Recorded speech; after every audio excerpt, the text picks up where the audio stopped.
16. An especial good lord.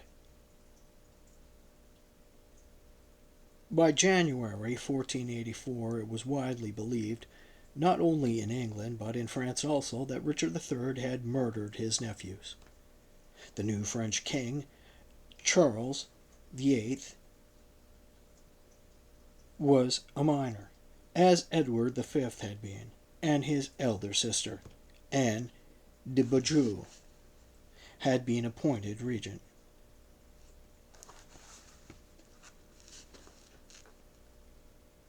However, certain French nobles were reluctant to accept her as such, and on the 15th of January the Estates General met at Tours for the purpose of bringing them to heel.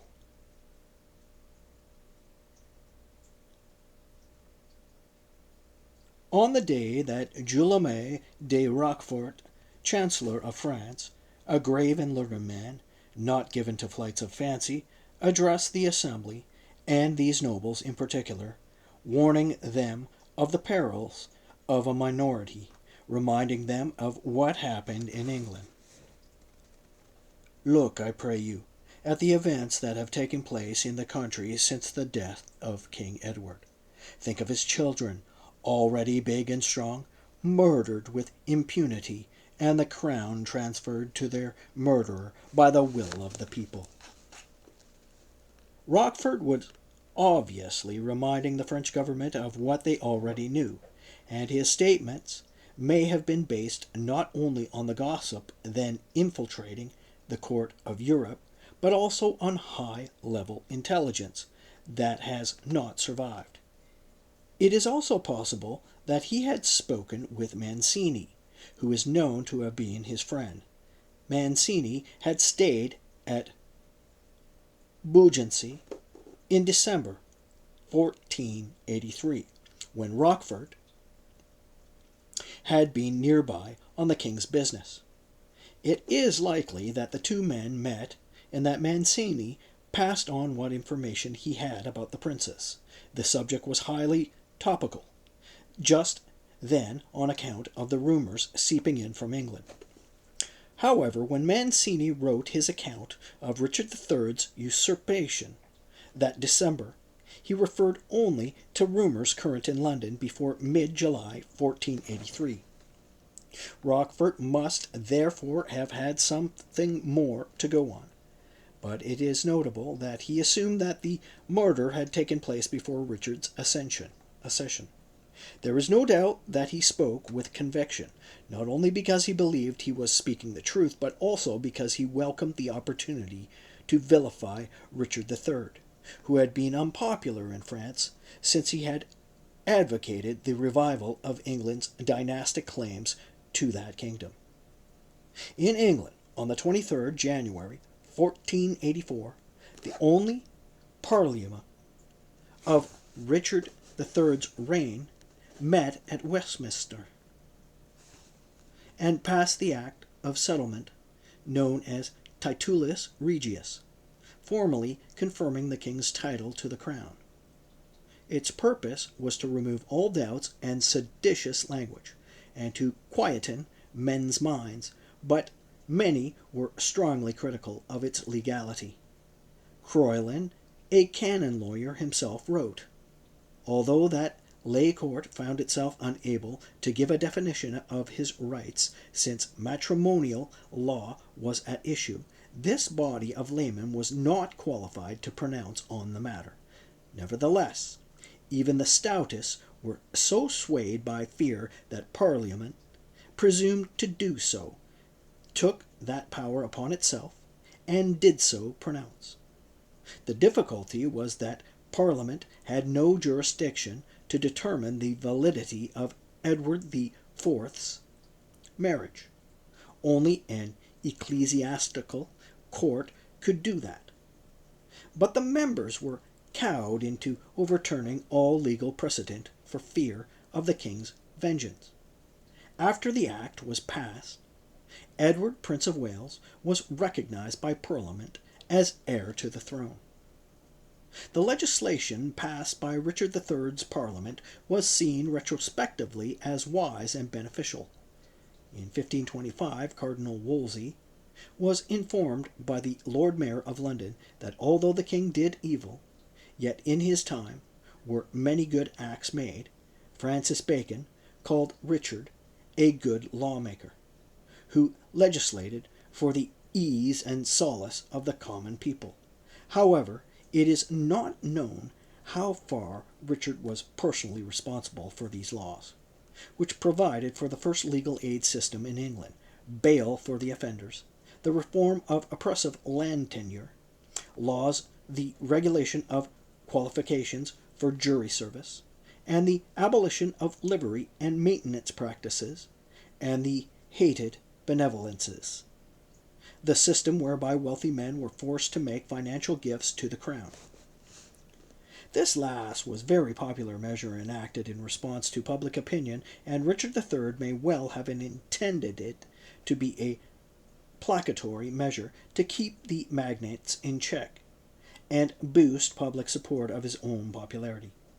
But the people who benefited most from the majority of the new laws were the lower orders of society, and this left the magnates on whom Richard depended disgruntled and dissatisfied, and the king no more popular than he had been before. Richard III was an energetic and efficient ruler with many qualities of leadership. In 1484 he proclaimed to the men of Kent that he was utterly determined that all his true subjects shall live in rest and quiet and peaceably enjoy their lands, according to the laws of this, his land. Roos, writing in Richard's reign, called him an especial good lord. He ruled his subjects in his realm full commendably. Other commentators also praised his abilities as a sovereign. He was hard-working and generally lenient. Because of his preoccupation or obsession with security, he was forced to employ conciliatory policies and to make constant bids for popularity, doubtless hoping that in time he might overcome the prejudices of his subjects. But it was already too late for this. Public feeling was against him, fueled by the promotion of northerners and dark rumors about the princes.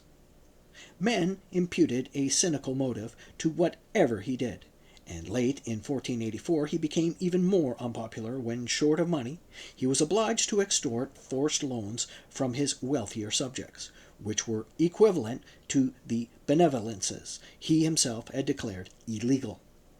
Croyland thought this scandalous because the king had openly condemned such practices in Parliament. Now he was being careful to avoid any use of the word benevolence. "Oh God," lamented Croyland, seizing the opportunity to enlarge upon Richard's shortcomings, "why should we any longer dwell on this subject, multiplying our recital of things so distasteful and so pernicious in their example that we ought not so much as to suggest them?" So too with other things which are not written in this book, and of which I grieve to speak, was Croyland that most discreet of chroniclers, referring here to the princes. Elizabeth Woodville meanwhile remained in sanctuary with her daughters. The failure of Buckingham's rebellion had extinguished her hopes of a return to power, and the punishment of her allies had left her isolated and demoralized. She had now been confined for 9 months, and must have found her life tedious in the extreme. Even so, she undoubtedly regarded sanctuary as a place of safety and showed no sign of leaving it. This caused embarrassment to the king, who was doing his best to convince his people that his rule was benevolent and conciliatory. He was also aware that many of his subjects regarded Elizabeth of York as the rightful Queen of England, and he was consequently determined to obtain custody of her. Besides, if she was at court, he could arrange a suitable marriage for her, and thus put her beyond the reach of Henry Tudor.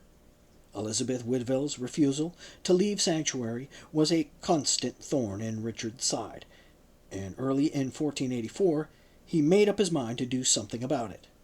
However, his cause was prejudiced from the first, because not only had Parliament just enacted a statute confiscating Elizabeth Woodville's property, leaving her penniless, but also, says Virgil, because the grave men set by the king to persuade the former queen to leave Westminster Abbey with her daughters upset her by referring to the death of her sons, which amounted to official confirmation that they were dead.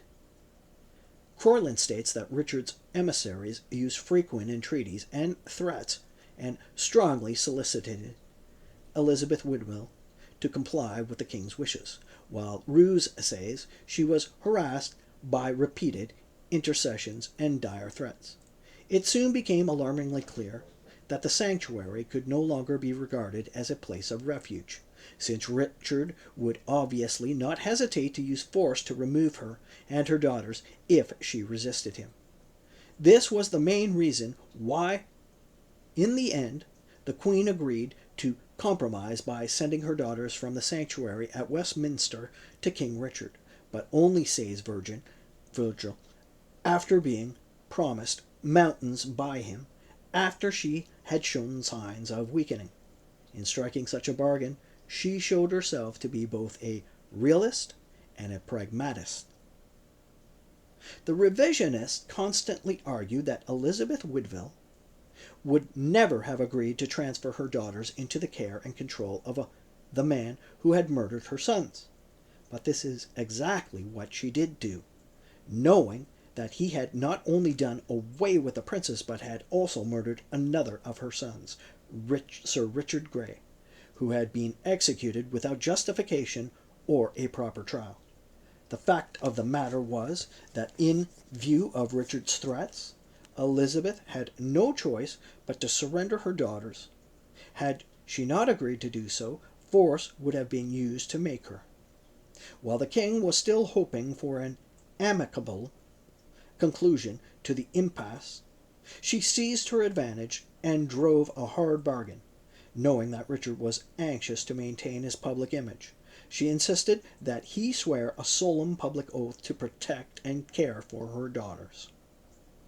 Elizabeth was well aware of the value of her contemporaries placed on such oaths, and that the publicity generated by one would serve as protection for the young girls when they left her care.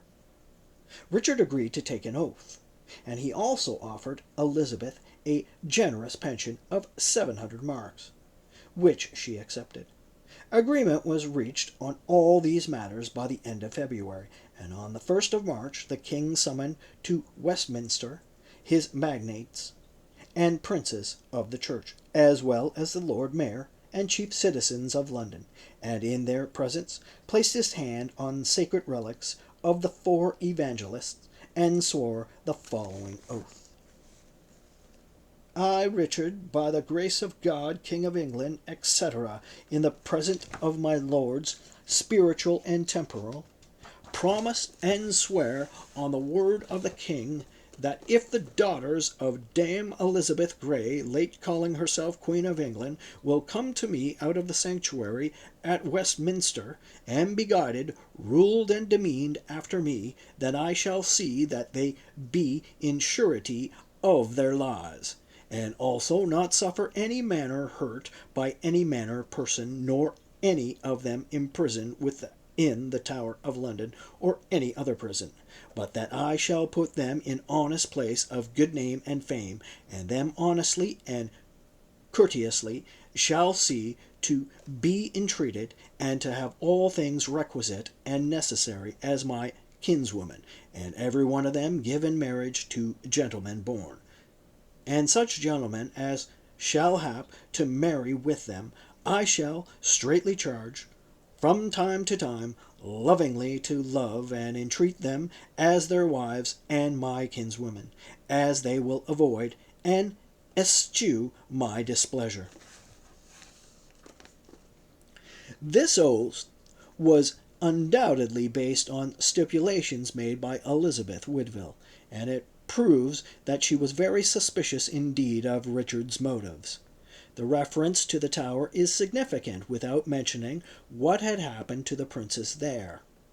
Richard undertook that the same fate should not befall their sisters. It was a comprehensive oath covering all contingencies, and the fact that Richard agreed to swear it in public is an indication of how anxious he was to bring Edward IV's daughters under his control and be seen to have reached an understanding with their mother. To some extent, the oath had a beneficial effect on the king's public image. Even today, as we have seen, there are those who will not believe that Elizabeth Woodville would have relinquished her daughters to the murderer of her sons. However, one cannot escape the thought that had she not believed Richard to be guilty of that deed, there would have been no occasion for such an oath. The king had also told Elizabeth that he would pardon her son Dorset if he returned to his allegiance, abandoned Henry Tudor, and came home to England. Elizabeth wrote to Dorset, urging him to do just that and promising him that Richard would treat him well. She also ordered him to break off negotiations for the marriage between Elizabeth of York and Henry Tudor. Dorset secretly left the pretender's court, but was intercepted by Henry's spies and warned not to go back to England. He complied, but for a long time afterwards Henry Tudor would not trust him. The daughters of Edward IV left the sanctuary in early March. There is probably no factual basis for the statement in the Song of the Lady Bessie that Elizabeth, the eldest, went to live in Lord Stanley's London house. Margaret Beaufort was there, and it is hardly likely that the king would have countenanced his niece fraternizing with the woman who had tried to marry her to Henry Tudor. It is much more likely that the girls all went initially to court and accompanied the king and queen to Nottingham in April, returning to London at the end of July. There is confusion over what happened to Elizabeth Woodville. Clearly, she did not leave sanctuary with her daughters, for the king authorized payment of her pension via John Nesfield, the man he had placed in charge of security at the Abbey, and whose duty it was to attend upon the former queen. But by the summer of 1484, Nesfield was serving as a naval captain, fighting the French, and we may assume that Elizabeth Woodville had at last emerged from sanctuary. Where she went is a mystery. Possibly she was given an apartment at court, but this is unlikely given the bad feeling between herself and the king. Croyland says that at Christmas 1484 she sent her daughters to court, implying that they were then living with her away from it, having probably been sent by the king to her after she left sanctuary, and they returned from the Midlands. We do not know where this was. Elizabeth's properties had been confiscated, so the king must have provided them with accommodation. In April, Richard III, gratified that he had achieved his objective, went with the queen and the court to Nottingham Castle. Here, says Croyland, it was fully seen how vain are the thoughts of a man who desires to establish his interest without the aid of God.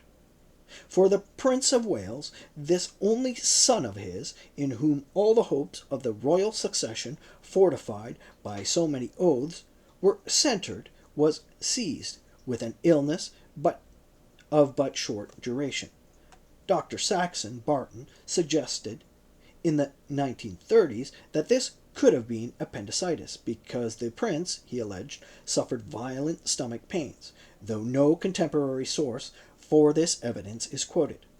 Whatever the illness, the child, aged only 7 or 8, met what Roos called an unhappy death on the 9th of April, 1484, 1 year to the day after the death of Edward IV. He died at Middleham Castle, and was probably buried in Sheriff Hutton Church, where a tomb bearing a much damaged alabaster effigy of a little boy beneath a window containing fragments of 15th century glass showing the Yorkist sun in splendor embalmed may mark his final resting place. Croyland says that when the news reached Nottingham on the 20th of April, you might have seen his father and mother in a state almost bordering upon madness by reason of their sudden grief. Not only had they lost their only child, but Richard had also lost his heir, and this left his realm vulnerable to a disputed succession in the event of his early death. It also undermined his own position and prompted some nobles to reflect upon whether the hand of God was evident in the latest circumstance, a consideration which led some of their number to transfer their loyalty to Henry Tudor. On a personal level, Richard was devastated by his son's death, for ever after he would refer to Nottingham as his castle of care, and it may be that his personal prayer dedicated to St. Julian was composed for him at this time.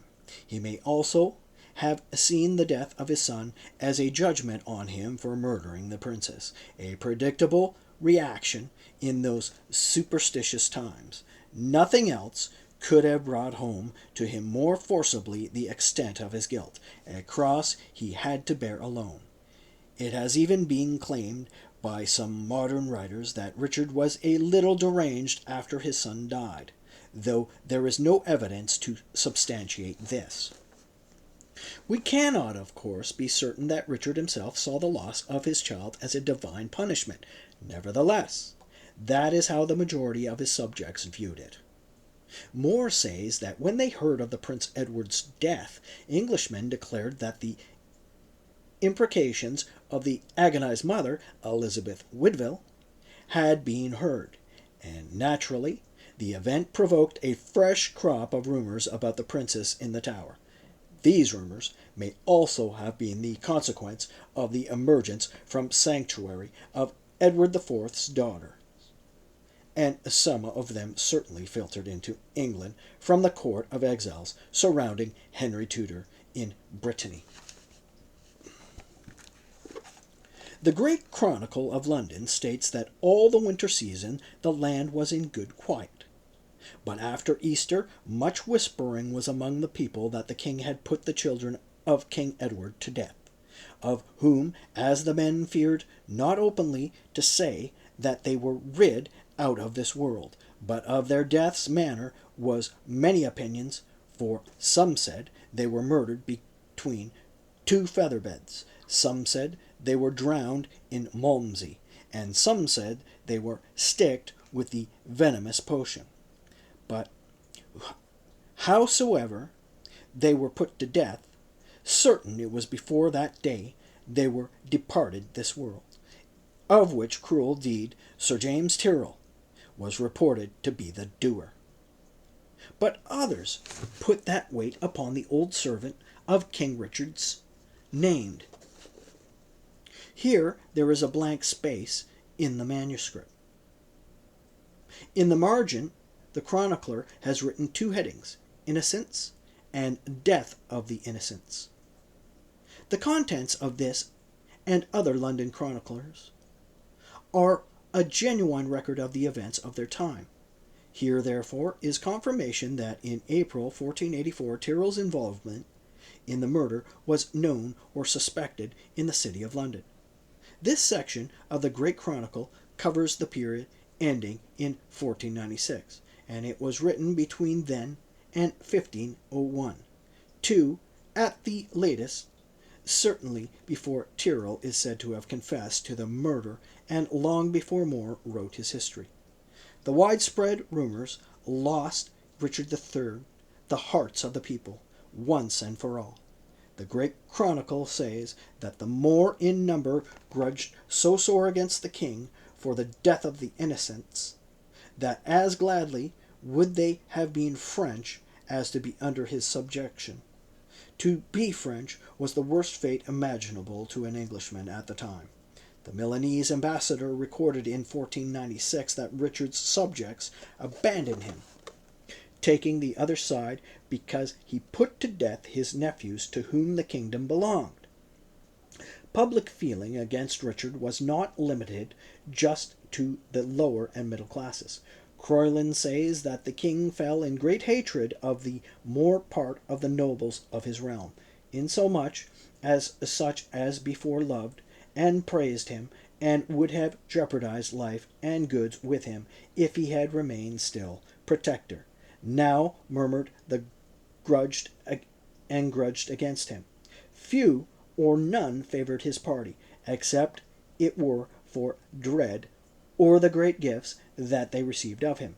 Many crossed to Henry Tudor in Brittany, increasingly a focus for the disaffected in England. Even now, though Richard could have won back the loyalty of his people and preempted Henry Tudor's designs on the throne had he been able to produce the princess alive, it was the fact that he did not that, more than anything else, prompted an increasing number of his subjects to look to Henry Tudor for deliverance. In June 1484, Richard took advantage of the temporary mental illness of the Duke of Brittany and persuaded Pierre Landais, the treasurer of Brittany, who was acting for his master, to extradite Henry Tudor. Just in time, Henry received a warning from Bishop Morton and fled to France, where he was warmly welcomed by the regent Anne de Beaujeu, who was happy to add to Richard III's many problems and thus prevent him from pursuing an aggressive policy towards her country.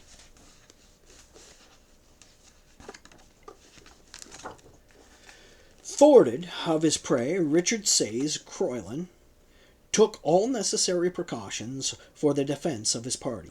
He strengthened England's defenses, issued a series of proclamations branding Henry Tudor a traitor, put all his commissioners of array on special alert, and made friendly overtures to foreign princes, hoping to prevent them from giving aid to his enemy. The French, in turn, encouraged Henry Tudor to expedite plans for an invasion of England, realizing that Richard might at any time marry off Elizabeth of York to someone else. If this happened, Henry's cause would be irretrievably lost. With French backing, Henry posed a dangerous threat to Richard's future security, which was even less certain now that the king had no son to succeed him. Richard was much preoccupied with the problem of the succession. Rose states that not long after the death of the prince, the young Earl of Warwick was proclaimed heir apparent in the royal court, and in ceremonies at table and chamber he was served first after the king and queen. Richard, however, made no move to have Clarence's attainder reversed, not wishing perhaps to draw attention to the fact that Warwick's claim to the throne was better than his own. Many writers have questioned Rose's statement, but as mentioned before, he had close links with Middleham and the Warwick family, and made it his business to record the deeds of its members. It has been said that Richard would hardly have named someone with a better right to be king than himself as his heir. But Warwick was a child of 9, and no one in that turbulent period was likely to revolt in favor of a child. Warwick was probably in Richard's train when he travelled to Durham that May, and thence to York in June, and the king had an opportunity to get to know him. In 1499, it was inferred by Virgil that Warwick was either mentally retarded or intellectually feeble. It may have been this that made Richard change his mind about naming the boy his successor. In July, ordinances were drawn up for the regulation of the king's household in the north, to be established at Sheriff Hutton Castle, under the rule of Richard's nephew, John de la Pole, Earl of Lincoln. Sheriff Hutton was designated by the king to be the official residence of his northern representative, and a nursery establishment for the younger members of the House of York. Roos hints that Warwick was placed in custody there in the summer of 1484. Here, too, came his sister Margaret, Richard's bastard children, and, later on, the daughters of Edward IV. Now a ruin, Sheriff Hutton was then a luxurious royal castle with excellent facilities and defenses, set in a deer park. Its very impregnability was why the king, obsessed with security, had chosen it. Roos says that after Warwick was sent there, Lincoln was designated Richard's heir. Certainly on the 21st of August, Richard appointed Lincoln Lieutenant of Ireland, a post held by former heirs apparent of the House of York. It was a wise choice. Lincoln was the king's nearest adult male heir, an energetic man of good intellect and ability who was admired for his knightly prowess and conduct.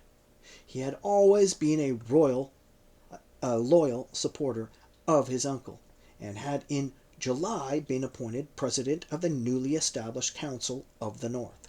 He also received lands and annuity from Duchy of Cornwall, revenues, and the reversion of Margaret Beaufort's estates. On the 9th of November, Richard returned to London.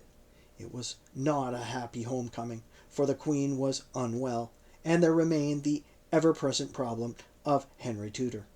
Against such a backdrop would be enacted the last scandal of Richard III's reign.